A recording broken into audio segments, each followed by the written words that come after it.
Okay, welcome back. Again, knuckleheads on the back of the bus. We're going to talk about some objects. Okay, today our first object is this. Okay, and we're going to model how you could engage your student with or your students with an object like this. And Michael and John are going to ask a series of questions, and I'm gonna answer them and break it down on how this could be used in a classroom. So, Michael, you want to kick off? Yeah, so first, I just kind of want to have you start thinking about if you're the student, what is the object made of and how heavy is it? If you could kind of go through that with us. Well, it's made of metal. Maybe a couple of pounds, maybe a pound or two. Metal. It's got this piece of metal that swings open. Got some metal utensils on the inside. Spoon, fork, and a knife. How big is it, would you say? What's the circumference or the size of it? Size of it? Have it in a slide. I measured it earlier. It's about 9 inches long. John, you got anything? I mean, just looking at it, you know what I mean? Because we've already seen a fork. So we're thinking this may have to do something with eating, I'm guessing. I think that kind of tells you about maybe the dining experience, but where would you eat this? Where would you utilize this? I guess is my big question. It's kind of interesting because it's not that big of a pan. So whatever I'm eating, it's not a lot. Okay. It's not that deep, So it's about a pan size. So whatever I'm going to be eating with or inside of this isn't going to be a very large meal. Okay. I wonder why I'd have to, this might be a cool handle. So I wonder if I could cook with it too. So it might be a multi-purpose tool or the other question I would have is that, do you actually carry the silverware in that? Is that the way they carried it? That's a good question. I'm not sure. I mean, but because it also, but because it has the hook, you put the cover on. I mean, if you think about it, if you're a soldier, if you're somebody carrying that around, I mean, particularly a soldier, I'd be concerned with the noise because you're pretty much walking around with a rattle. That's a good observation. I don't know. Who would have made the object? Are there any clues on who might have made it? I'm assuming that this was manufactured because if you look at the grooves, if you look at the seal of it, it looks like it's manufactured. The artwork on the front of this is not manufactured. This looks like it's hand done. I would think that it would be hand done because it's individualized, and I'm going to show some images of that earlier. But you see a name on here. You see France, 1918, 1919.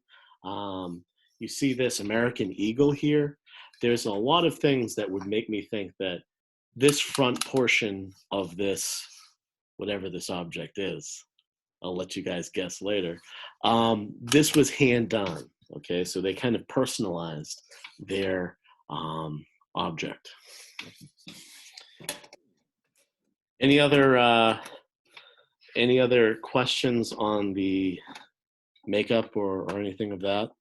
Or should we get into some of the images that are on the front? I think we already got into some of the names that were on there. They personalized it. Anything else that might be on there, like dates or manufacturer number or anything like that? We noted the imperfections. I don't see any major imperfections. You see a little bit of coloration, which would be due to age. Okay. And we see here that it says 1918, 1919. Okay, so good. that like gives us a ballpark of it, of probably when it was used. This discoloration could just be from the way it was stored. And that. I'm going to show some pictures, some close-ups of the artwork.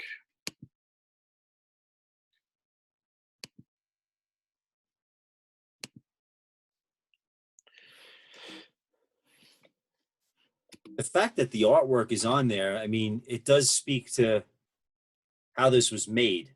You know, did the artwork itself, was that put on there as this was made in a factory or an assembly line, perhaps? Or was that not something done later? You wonder, because if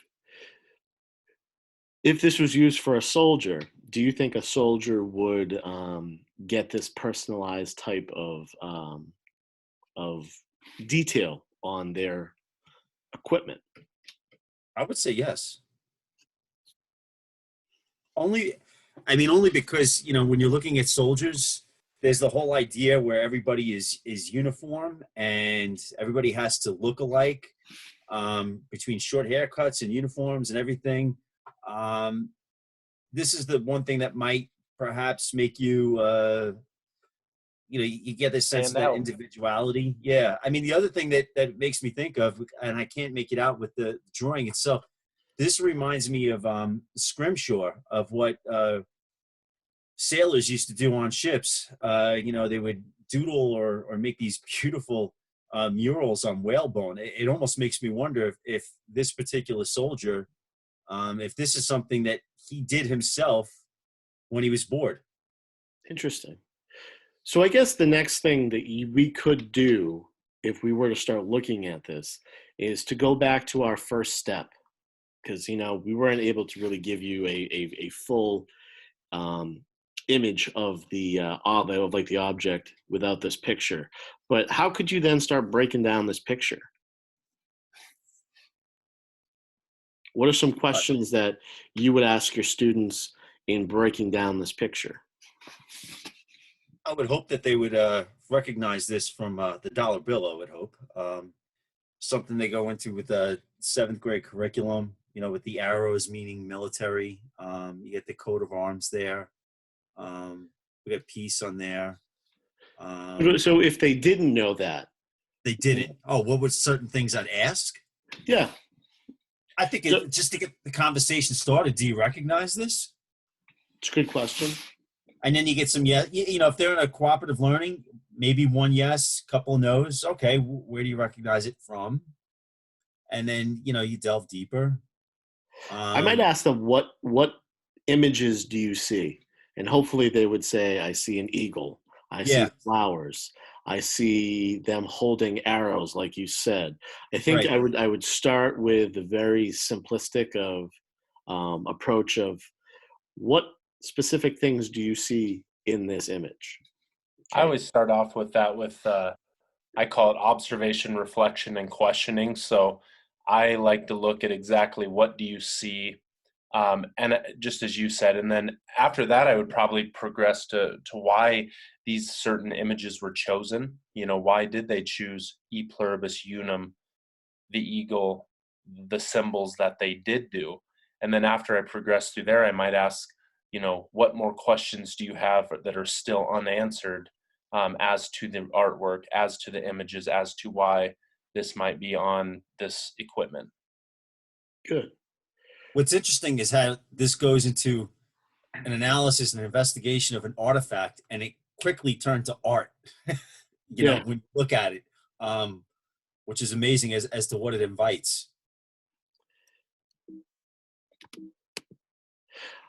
Took some closer images of the top, and I've had this object for over a year now, and I think that every time you look at something, you see something different. And I had never noticed these notches here on the top. Did you guys see that? And see how many there are? Not at first. 1, 2, 3, 4, 5, 6, 7, 8, 9, 10, 11, 12, 13. Any symbolism in that? Probably. Probably. We would hope our students would get that. Yeah. And I don't know what this name is. I know the name on the bottom. Like I did some research on the name on the bottom. This John M. Shea. He's from Lawrence, Mass. And I'm going to try to find out some more research about him. But obviously, he served in France 1918 to 1919. This I found kind of interesting too. The Knights of, or the KFC, which I assume is the Knights of Columbus Same Society. here. Yes. I found that kind of interesting, and there's a lot that I think as a teacher you could talk about.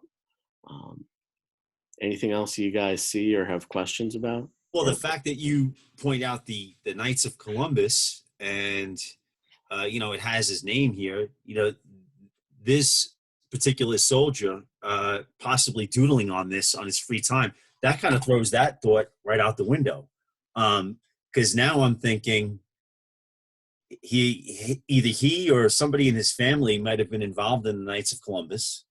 okay. And this is what they kind of sent over from Massachusetts to kind of remind you of home. Possible. Possibly. Which is different because anytime you three, the both of you three, I can count here. The both of you also study World War I a lot. You see the Salvation Army becoming involved in stuff like this in the USO. If what I'm saying is true, I don't think you really hear too much about the Knights of Columbus sending over stuff to soldiers during World War I. And wasn't the Knights of Columbus was that more Italian people? Not sure.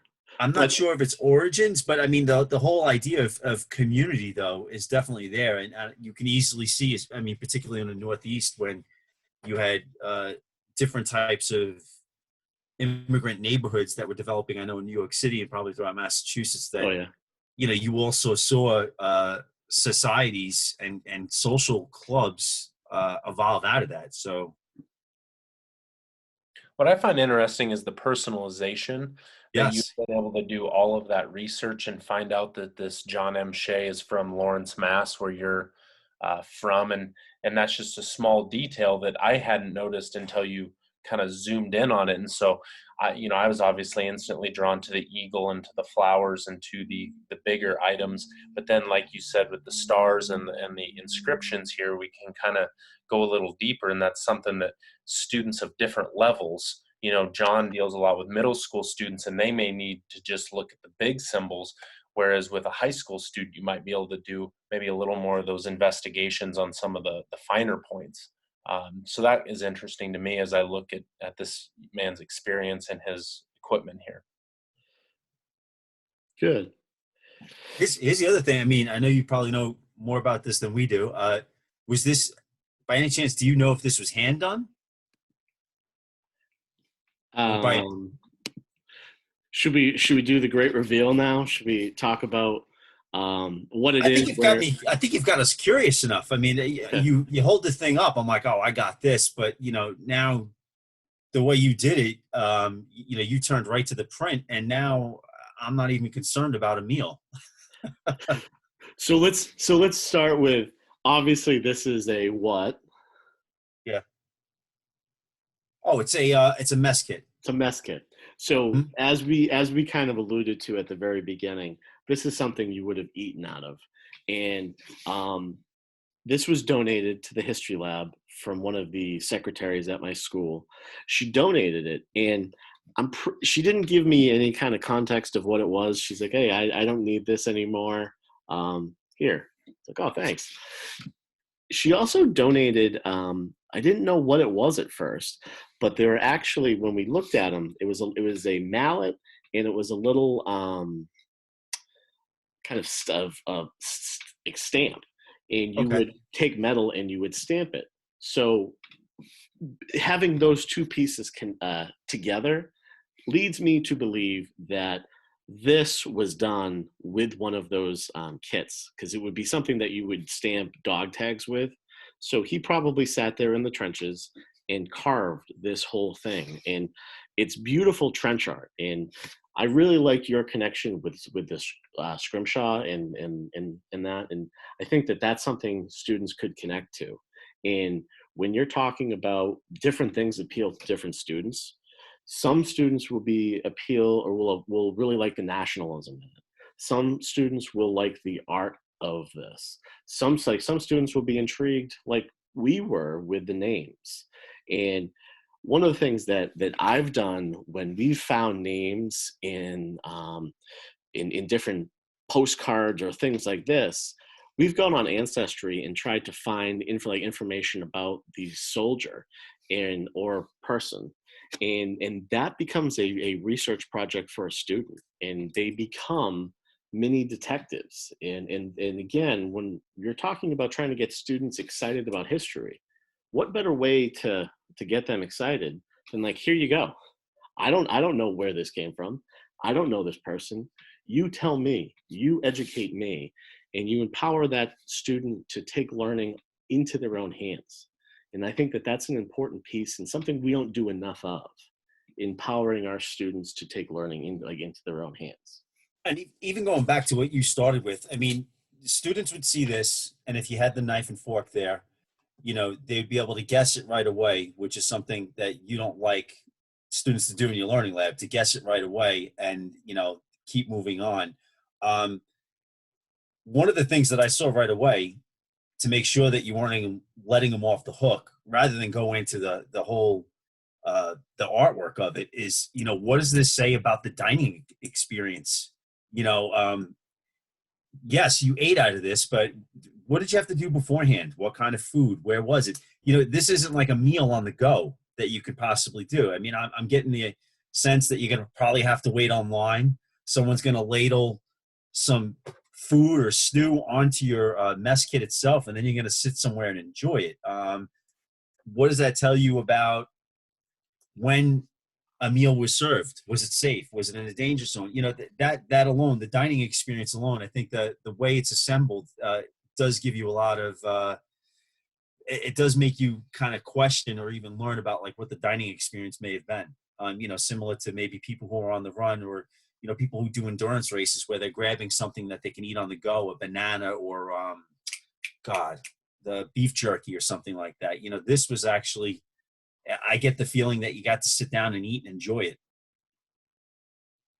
Well, I get the sense that you're going to have to carry this with you. You said it would be a bad idea to maybe Yes. be rattling around, but this thing will stay with you. You can't stash this in a cubby in the trench No. and come back to it later. This is something that's going to be personal to your body, to your pack, and you're going to drag this around across the United States, across the ocean, all the way over to France. All these sorts of things are definitely going to happen. In the field, you're going to have to do something about that silverware to make sure it's quiet, because other than that, you're a walking rattle. And sniper fire and marksman was something that they would have to constantly worry about in the trenches. I mean, if you're walking around with those knives and forks in there rattling around, I mean, what better way to let the enemy know that you're over here, with that rattle going on? So yeah, and there's so many things I think you could do with this. Like, there's so many angles.